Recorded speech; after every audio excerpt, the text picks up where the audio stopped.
이동규 십장생 영어 19회 시작하겠습니다. 그만 보고 나랑 놀자니까. 너 정말 실망이야. 끝까지 자기를 봐주지 않는 개에게 결국 아기는 토라지고 맙니다. 불과 몇 년 사이에 이제는 애완동물, 요즘은 반려동물이라고 많이 부르죠. 그래서 반려동물을 키우는 집들이 굉장히 많아졌습니다. 사실 저도 그 집에 같이 사는 개가 한 마리 있는데요. 그래서 오늘은 이 반려견들, 그과 관련되어 있는 어휘 그리고 표현 이런 것들을 몇 가지 좀 챙겨 보도록 하겠습니다. 자, 그러면 먼저 그 반려견과 관련되어 있는 표현을 먼저 한번 배워볼 건데요. 먼저 우리가 이렇게 개를 이렇게 같이 있다 보면 막 훈련을 시키고 하잖아요. 저도 개를 처음 이렇게 키우면서 뭐 기다려 뭐 이런 거 이제 많이 배워봤는데 우리 그 말들을 어떻게 영어로 할 수 있는지를 같이 한번 표현을 정리를 한번 해보겠습니다.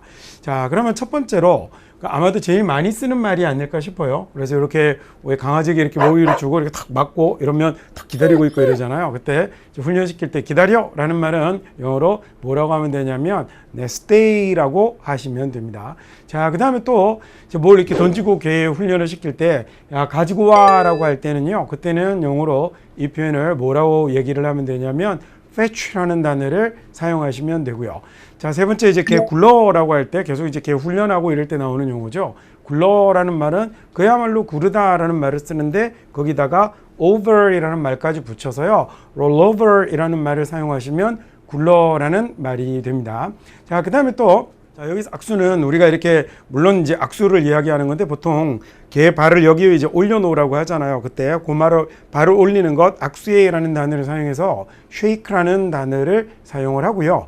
자, 그 다음에 개 누워라고 할 때는 뭐 사람에게 눕는 거하고 똑같겠죠. 사람이 눕는 것과. 그래서 이건 lie down이라는 표현을 사용하면 됩니다. 자, 다시 한 번만 같이 한번 해볼까요? 자, 기다려라는 말은 뭐라고 하면 되냐면 stay라고 하시면 되고요. 그 다음에 가지고 와라고 하는 건 fetch라는 단어를 씁니다. 자, 그 다음에 세 번째 굴러라는 말은 rollover이라고 하시면 되고요. 자, 그 다음에 네 번째 악수는 뭐라고 한다고요? shake라고 하면 되죠. 그러니까 요거 이제 손 위에 발 올려놓는 겁니다. 그 다음에 자, 마지막으로 누워라는 말은요, 역시 그 lie down이라는 말을 사용하시면 됩니다.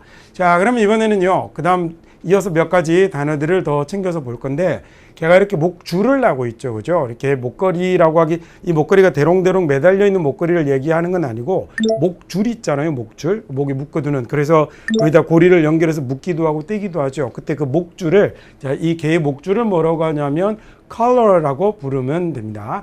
자, 그 다음에 그럼 이 collar에다가 연결하는 줄이 있죠. 이렇게 잡아당기고 하는 이 줄은 영어로 뭐라고 부르냐고 하면 leash라고 그러죠. 그래서 이건 자, 그러니까 뭐 줄을 묶다라는 이런 표현을 쓸 일이 많겠습니다. 그래서 그건 좀 이따가 우리 표현 시간에 다시 한번 또 챙겨 보기로 할게요. 자, 개 목걸이는 뭐라고 하냐면 collar라고 부르고요.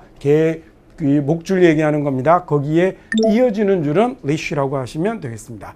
자, 그 다음에 이제 개를 산책을 데리고 나가면 자기가 같이 사는 개가 이렇게 볼일 본 건 그 자기가 처리를 하게 되잖아요. 그래서 뭐 비닐봉투랑 이런 걸 이제 가지고 사람들이 다니시는데 그때 이 개가 응가를 한 걸 담아가는 용변, 이걸 뭐라고 하면 되냐면 풋백이라고 부르시면 됩니다. 그러면 왜 여기 풋이라는 단어가 나왔냐면 또 하나 볼까요?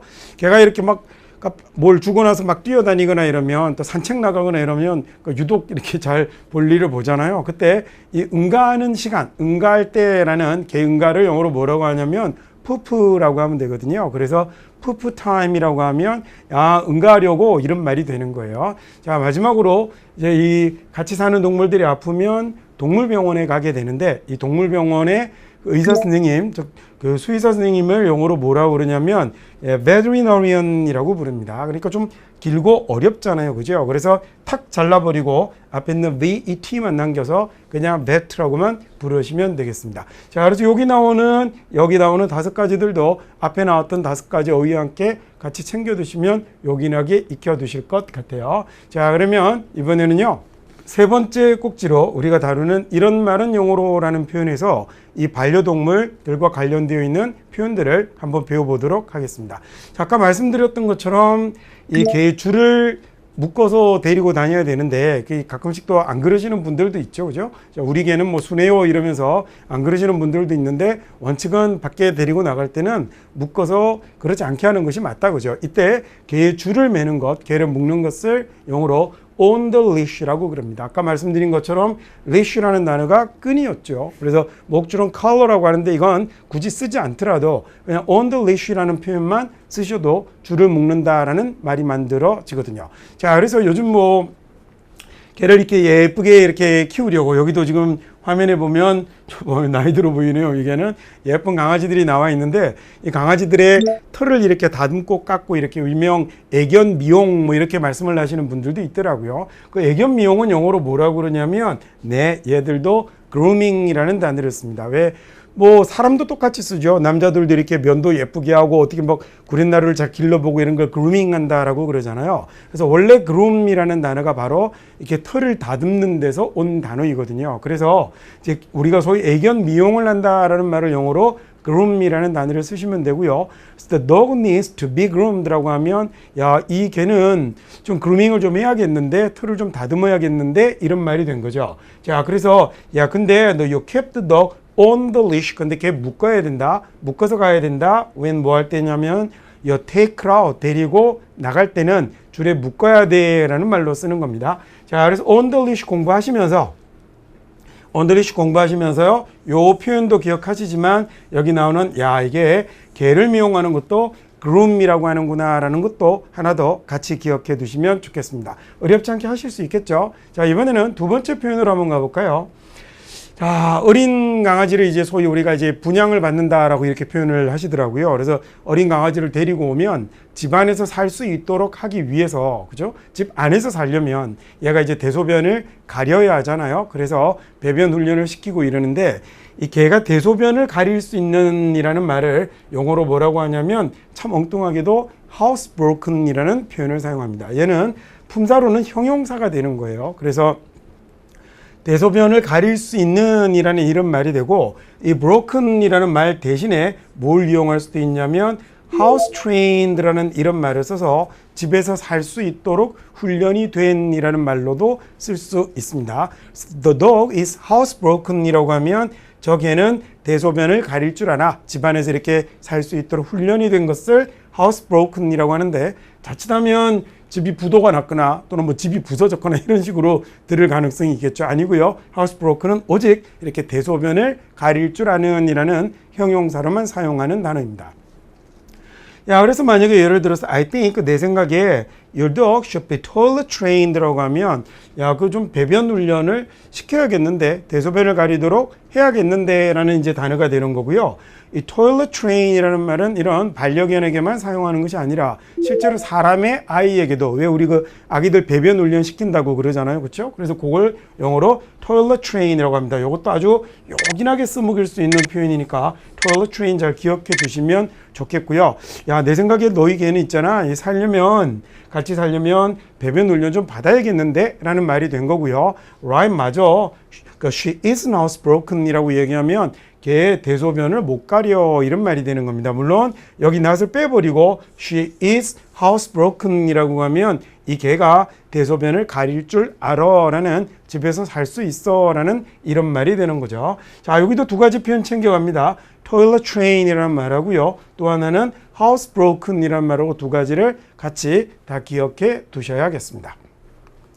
자, 마지막 이제 세 번째 개하고 관련되어서 표현을 하나 더 가르쳐 드리려고요. 직접 반려견들에게 사용하는 표현은 아니지만 dog eat dog라는 표현이 있어요. 개가 개를 먹는다라는 이 얘기가 바로 뭐가 되냐면 정말 서로를 물어뜯는 그래서 뭐 아주 치열하게 경쟁하는 물고 무는 이런 의미로 dog eat dog라는 표현을 사용하기도 하거든요. 자, 그래서 예를 들어서요.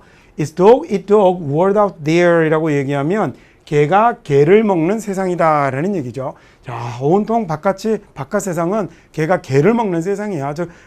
아주 치열한 정말 숨 쉴 틈 없는 그런 경쟁의 세상이거든.